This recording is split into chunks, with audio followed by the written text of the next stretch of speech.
And watching by him, he did a series of movies about Bach, where he's working with and collaborating with sculptors and with choreographers and different artists from different fields. Yeah. And I've been really getting into that lately. I'm playing a lot of Bach myself, and he's so inspirational. It's also so well done. He's talking about it in the most soulful way. Really, it's inspiring. Yeah. I mean, speaking of Bach, he's definitely a challenge. I'm sort of. I was playing some of the things with a well-tempered clavichord. Yeah. Which ones? Yeah, me too. Just this morning. You know, I stopped at Yeah. You know, I'd have to take each hand separately and put together. You hear those four voices. It's amazing. Unbelievable. Yeah, unbelievable. I think it's something that it's still somewhat of a secret that you're an unbelievable piano player. I mean, you've released two piano solo albums by now and a trio album that with Freddie Waits and I mean but it's still somewhat of a secret. So anything the more that we can hear from that, we'd love to. Yeah, well, you know, I did the solo album for Nouvelle Records called Return, which was recorded, you know, mostly my songs except one that was written by Milton Nascimento. And the fun part of doing that was having the opportunity to play a Fazioli 9-foot grand piano. And my manager at the time was able to set up a place for me in the warehouse where they kept these Faziolis. And so I was able to go in like one day a week and on the instrument, because the action on the piano is totally not like no other piano. And so one of the things that's amazing about it is the touch, which you can play triple pianissimo without using the soft. But also, conversely, when you start to play on the instrument, it's so easy to play. If you're used to pianos with more resistance, you kind of fall over yourself. So I really needed that time just to spend time with it. And that piano also, it sings so much, you know, just one note is like, you know, it makes you play it. I also thought that it was incredibly well recorded. Like I could really hear you coming out on that record, on the Nouvelle record. Yeah, no, I mean the instrument was a great help for that. And did you find out about this instrument when you were touring with Herbie? He plays those. He's been playing these for years. Well, good friend and late great musician Jerry Allen liked the Fazioli, and it was Herbie, you know, who expressed to me that he loved the Fazioli so much that he just decided to play that. He was a Steinway and Dorsey, but he just said, "Look, I like the Fazioli. That's better." So I got turned on to it. And Herbie said, you know, one of the things that got him sold on it was that he was doing a solo piano concert, and he realized he was playing triple pianissimo without the soft pedal, and that's a major amount of control. But you have to adjust your touch to get the most out of that kind of sensitive, you know, keyboard. You know. And how long was that process of you going to the warehouse once a week and kind of getting to know the piano and working on the tunes and? Well, it was about, you know, it's one day a week I went in. I'd say maybe 3 weeks, 4 weeks. Ah, beautiful, beautiful. So in addition to the, go ahead. Go ahead. In addition to in addition to the Bach, what else have you been been inspiring you lately? Or the Yo-Yo Ma? as you know, some Native American music that my wife Lydia plays, and there's a couple of things, some chants that make me want to dance. There's another one by Buffy St. Marie, so it's called "You Gotta Run," and that gets you rocking, gets you moving, and Lydia, Lydia likes to move, and she gets that up, turns it up loud, and we get moving. Um, you know, what's his name? Oh, can't think of his name. So I didn't mean to, put you on the spot. It's not a. No, There's a couple, many other things that I would love to know about. So the first thing, I prepared a couple of albums, and most of them are, associated with you, or in many ways. The first one is this one. It's a real favorite of mine. Abercrombie's on it, and it was a band. This band recorded at least one more album on ECM around the same pocket of time. And were you guys touring a lot? Like, what was the process behind those albums? It was a shifting band, but with a lot of the same guys. Yeah, but I mean, we were touring, and while we were on tour, we took a few days off to go in and record. And what was the process? You would bring music straight to the session. You guys would perform it first. Like, what was like for you to make that move as a band leader? Oh, we performed it while we traveled. We'd have a rehearsal, in the States, but then the music would start to develop from the actual live performances, and then we go in the studio and record. And the various bands, the right before this was the band with David Murray, and it kept evolving. Then Osby came into the band, a lot of other people.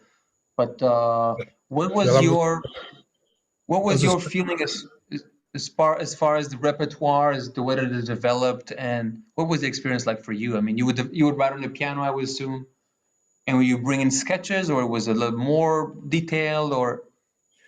No, I bring in full pieces, and some of them were more extended pieces. Some were suite pieces, like the special edition, the first special edition with David and Murray and Arthur Black. Arthur Black, yeah. And Peter Warren. So yeah, I wrote the idea for that album was to write to get a bigger sound out of four pieces. Yeah. And that was done by writing lines that combined the bass and arco, along with an instrument that I had made by Hohner, an electronic melodica. It was like a handheld synthesizer, really. And so I was able to write in an extended way for the ensemble, to develop ensemble playing with that group, which, worked out very well. And I always get a sense from these specific albums that there was it all felt loose in the best sense, that it didn't feel like everything was either over rehearsed, or it was almost like at some pieces it almost like it really has this feeling of playing free almost, even though there's a composition there, but it's a very, very spiritual way of developing written music that I thought those bands had, that is getting more and more of a lost art somehow. Yeah, I always try to create a balance, of structure and freedom. So that was what I was always trying to go for with the music. And that is something that that was spoken about with between the four of you guys, or between the five of you guys, or it's something that just that you brought to the bandstand and everybody kind of followed suit? Well, yeah, it was an intuitive thing. We kind of, the compositions took on their own personalities every time we performed them. So, and I encouraged the musicians to take liberties with the melodies so that the compositions would not be so static when we performed them. Yeah. So I kept everything fresh, every time we played the music. And I encourage anyone who's listening to check out. There's just so many of these directions, special edition, and many under your name. And there's just so much music, especially on ECM, then on Impulse. Anyone who's not familiar with those Poker at a Time from late 70s or mid 70s onwards, for about 20 years, there's just so many, almost like an album a year. And all of them are amazing and quite different. The next one that I want to bring in it's a real favorite of mine. I grew up on this. It's the 8081 band with Metheny and Hayden and Dewey Redman and Brecker. And yeah, but I'm really putting this almost as a representation of the relationships that you guys had. That it's just a representation, as you made so many different kinds of music with these people. And any stories that you'd like to share, or what was your experience like? I'd love to know. Well, I just have one. I have one story that, it was great combination in the sense that, particularly with the horns. Charlie Hayden was on bass, but you had these two diverse styles from, Michael Brecker, the late Michael Brecker, and the late Dewey Redman. And one of the things that they said to each other was, Dewey said, yeah, man, I wish he said to Michael, I wish I had your technique. And Michael said to Dewey, I wish I had your ideas. It's an amazing album, especially them playing together. But one of the highlights for me is at one of the highest points of the album, there's a scream at the end of the track, Jack DeJohnette. And there's always us fans always argue who's saying that, and my bet is that it's Hayden. Oh yeah, from the voice. Yeah, that was Charlie. Oh, there we go. Yeah, someone is owing me $5 somewhere. Beautiful. The next one I'm moving to is Time on My Hands with Schofield. Another epic band. But I'm really using this as an opportunity to just talk about the relationship and the chemistry, because you guys recorded so much afterwards with Trio Beyond, with Hudson. So I'd love to hear about it. Yeah, well, John, Schofield, has a unique kind of bluesy sound that comes through his music no matter whatever he plays. Yeah. And he can play, he's at home a lot of different genres of music. And, he has great melodic and harmonic ideas and rhythmic ideas. So that there's a chemistry with him, he and I, that's always been pretty consistent. And I think that really developed really strongly over the years with the Trio Beyond. Yeah. With Hudson as well, and a lot of other bands, yeah. And we played that music really tight, because Larry was such an amazing musician, not only on the organ, but also on the acoustic piano as well. but Larry was phenomenal. He could walk these amazing bass lines like he was two people. Yeah. You know, and so that gave us a lot of freedom. Gave me a lot of freedom anyway. And so yeah, we could really try anything, you know, from straight ahead to free. So the Shaddada's album, we covered a lot of bases with that recording. Yeah. It's a real favorite of mine. And And then, I always get a sense that there's something about John's time feel on the guitar that really kind of blends with you in a very, very natural way, a very deep, wide beat. yeah, well, you know, I would totally agree with that. You know, it's like, it's very fluid. You know, it connects right away, instantly. So since you use the word fluid, what does that mean to have a fluid time feel for you? Because I always get a sense that you have a way of bending time in the most dramatic and emotional way while staying, while keep moving, moving the ship forward. Well, I mean, it's a question of being in the,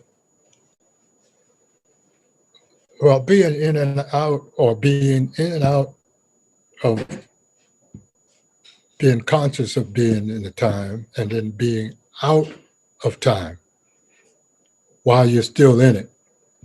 In other words, you become timeless. You know, to make a pun from John Abercrombie's "Timeless," but yeah, that's an amazing state to be in time but not of it. And so, you know, one thing feeds the other, going back and forth. And Time this, time is an abstract kind of construct, right?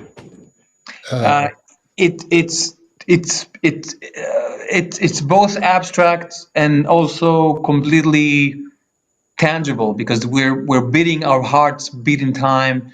The world, everything is it kind of seems like the whole world is grooving in a way.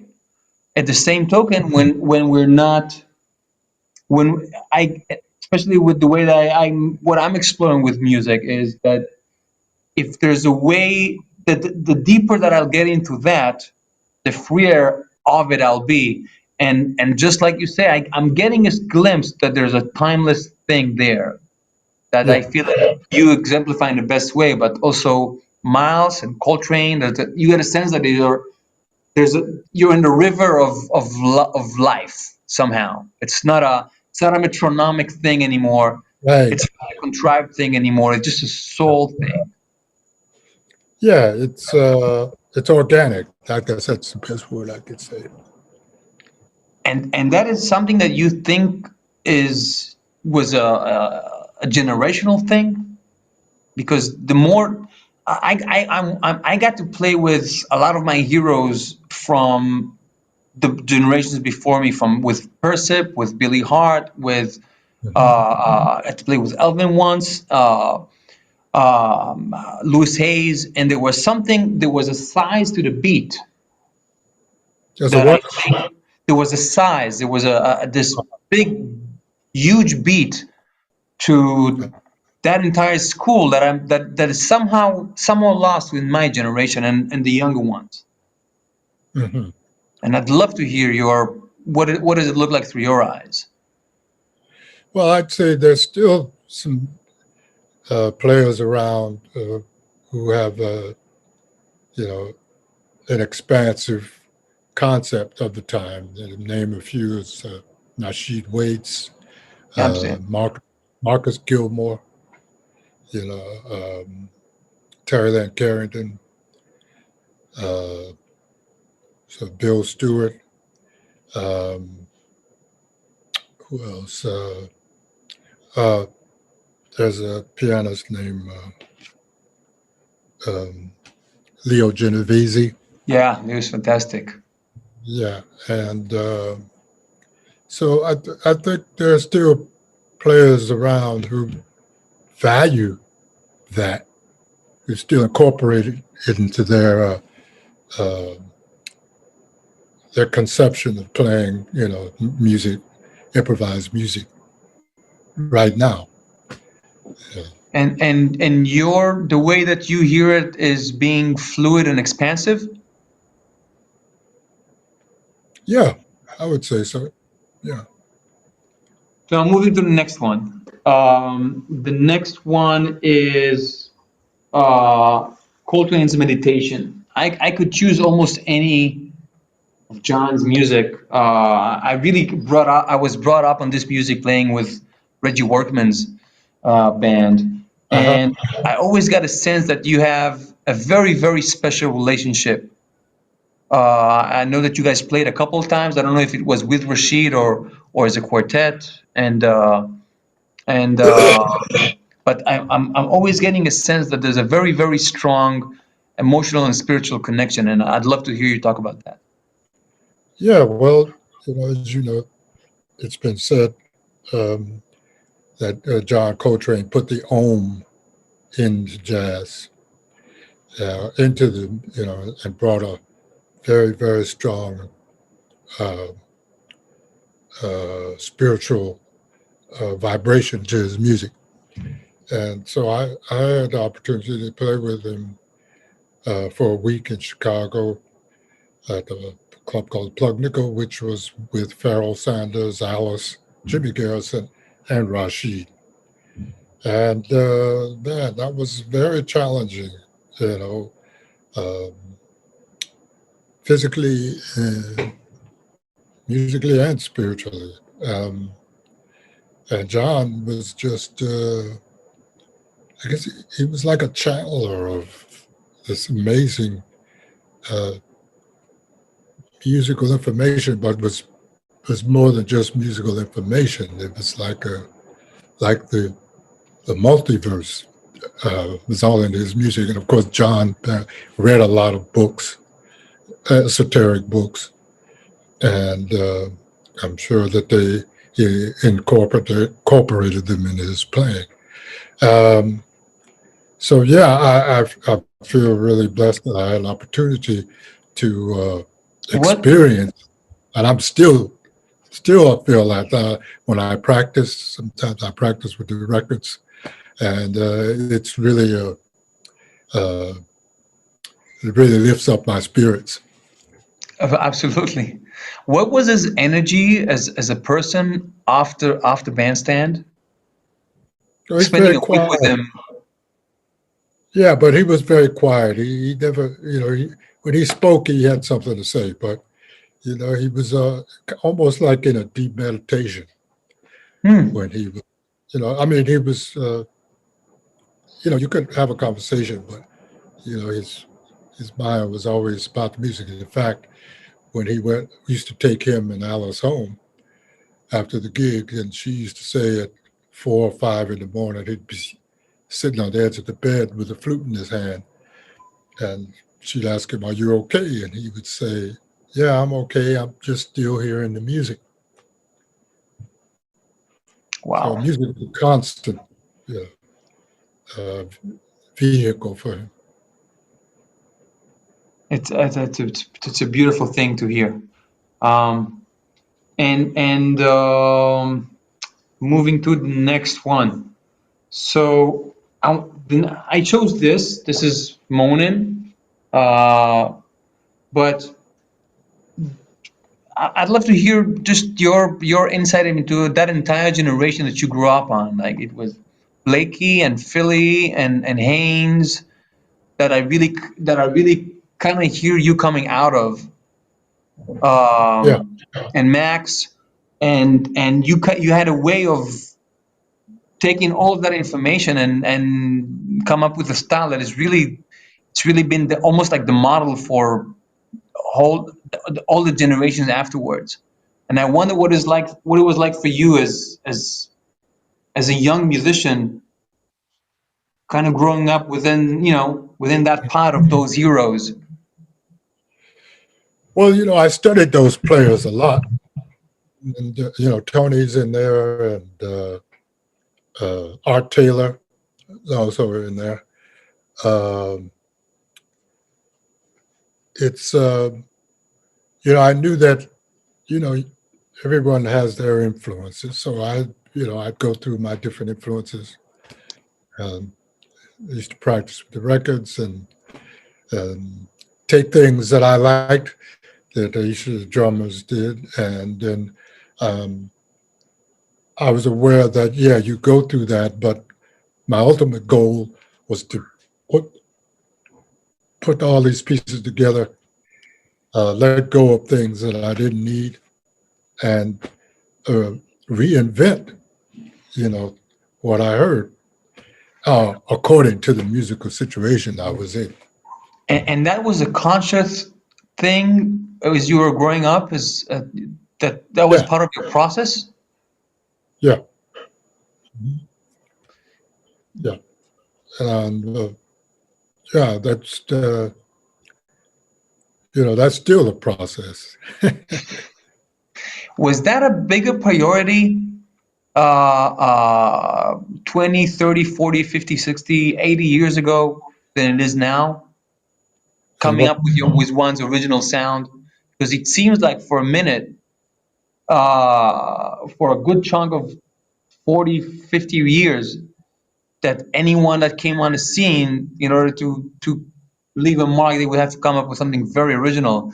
And with it almost seems like almost with the way that music education came in and changed the way people learn music from an oral tradition to a written tradition. It seems that kind of became less and less of a priority. Well, yeah, with the access to music education, and it has contributed a great deal to young musicians coming up. I think some of the challenges are, well, now we're in a pandemic, but even before that, a young person either has to go to learn how to be a band leader, an entrepreneur. You have to wear a few different hats to make it, and also I think some of the educators are trying to get a balance between the written, the notation, and being able to play, by your ear, and develop that intuitive aspect to composition and improvisation. So I think what happens with the schools now, there's more musicians or more practitioners than there is work available. Yeah, that is felt very, very strongly in my generation, for sure. Yeah. It seems like, especially with the entire wave of social media, where everybody's it created a really unnatural bubble, where I think a lot of younger generations, people who are in their teenage years now, I think they're getting a sense that this is not really what it's about. Where I think my generation, we felt so privileged just to be able to play music. Yeah. And to have a relationship with it and learn to get a rare Hank Mobley record or one of the Keith Quartet records. It felt like this treasure. Well, yeah, but it's a twofold thing. On the other hand, on one hand, now people have access to so much musical information. You can go, through the media, YouTube. You can look up anybody. You can look up their history. Which could be a good thing. But yeah, it's also that part I enjoy. But I'm getting a sense. I'd love to hear your take on this. I'm getting a sense, especially especially let's take Miles for an example. I always get a sense that it's not about the notes with him. I mean, and it can be with you, or it can be with Kith, who's playing a lot more notes. But what I'm trying to say is, it's not about the information. The information is almost like the easiest way to kind of digest something. But I think Miles is a great example that you learn information, and it's so far away from the source that's almost like the best mirror to stand in front of and realize that it's not, that the notes is not what it's not the sum of the parts. Yeah.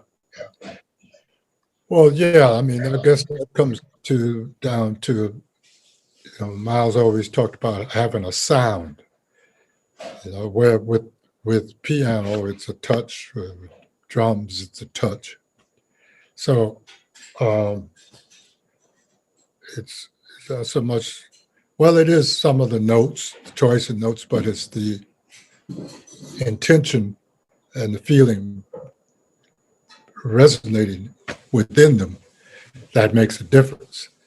So even Miles can play a note that's muffed or didn't come out clearly. It still sounds good because he's got that intention, the intention behind it. And with John, with Coltrane, he had that ability to, he played beautiful ballads. He really played beautiful ballads. And sometimes I think people overlook that aspect of his playing, because on the other hand, he could also play, streams of ideas, like a stream of consciousness ideas. But even with all of that, his sound was consistent. Actually, his ballad album is the first jazz album I got when I was like 14 or something. So for me, it's always like the landmark or the watermark to kind of adhere to or to dream about. And one of the things that is not often talked about as far as Coltrane that Workman used to always say, that he knew every tune in the book. Like, you couldn't throw out a standard at the time that he didn't know inside out, which really goes to show that it's always this ocean of wisdom, and not a highly specialized ability. Right. We got a few more minutes left here. So, lastly, I'd love to hear about the trio. I mean, it really kind of was like the band of a lifetime for so many of us, and I'd love to hear about the process. What was the process of was it things? From what I hear, these tunes are just played in sound check before then, and then it's the concert, and that's it. Well, yeah, I mean, the idea was to take standards and some free improvisations, but challenge ourselves to come up with fresh new ideas with the music. And so we spent 30 years doing that, and that was an incredible experience, being able to do that and playing with Gary and Keith. Somehow, I tell you what, to sum it all up, we had when we first got together, we did an album for ECM called Tales of Another. It was Gary. Gary's album.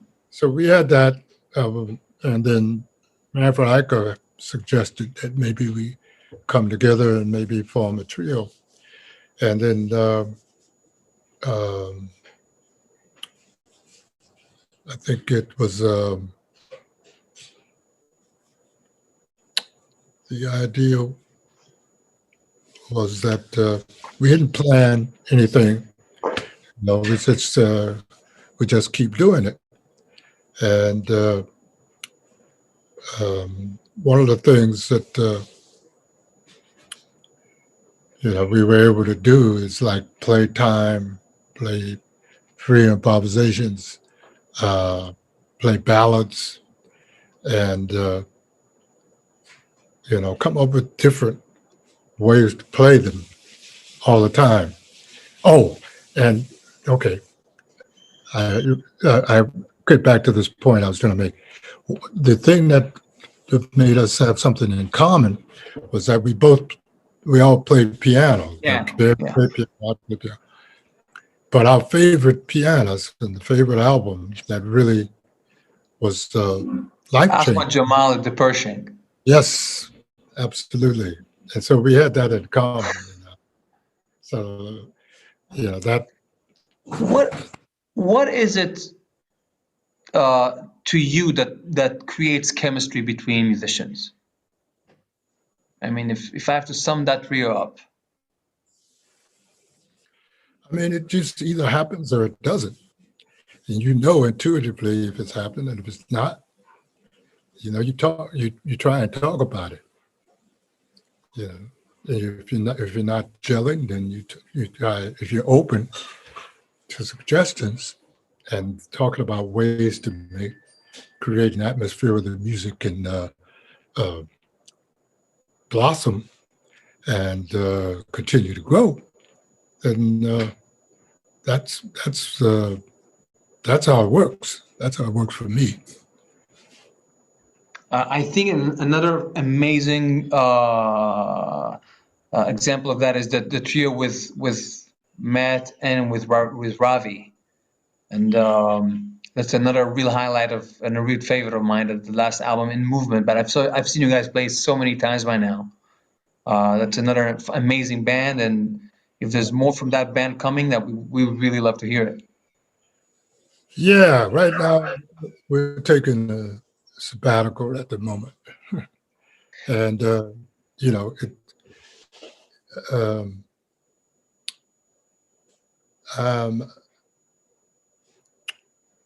right now, yeah, we may make some changes, but hopefully.